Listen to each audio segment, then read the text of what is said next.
les phénomènes paranormaux sont-ils crédibles? Existe-t-il? Halloween approche. Voilà, les hantises, les zombies, voilà, les apparitions. Eh bien, je pense que oui. Je pense qu'il y a des cas qui sont, voilà, que la meilleure hypothèse, c'est de dire que c'est réel. Il y a le cas de Stefania Gutiérrez qui remonte au début des années 91. C'est un cas, bon, c'est une adolescente madrilène qui avait essayé de contacter son grand-père à travers une planchette Ouija, et ça a provoqué voilà, une hantise terrible de l'appartement familial, et bon, les esprits ou les démons, entre guillemets, les entités, en tout cas, ont complètement démoli l'appartement.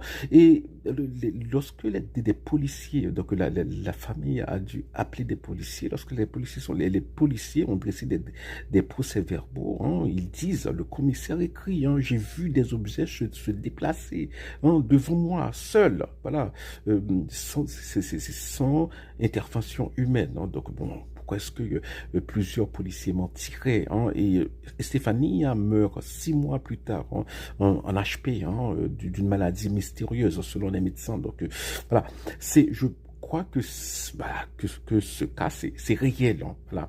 Mais dire que c'est réel, la question maintenant c'est est-ce qu'on peut les expliquer scientifiquement?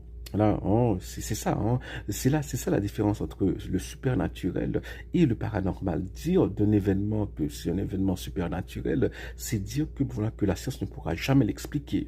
Par exemple, la conversion par la grâce, la conversion chrétienne.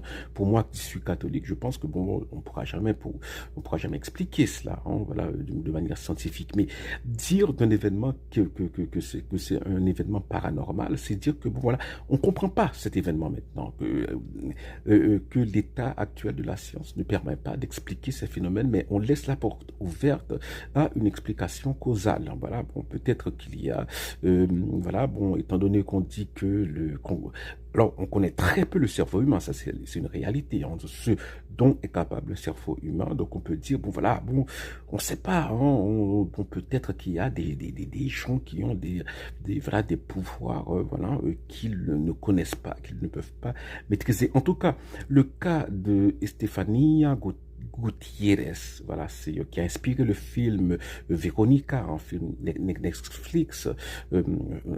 C'est terrible comme film, ne le regardez pas seul. Voilà. Bon,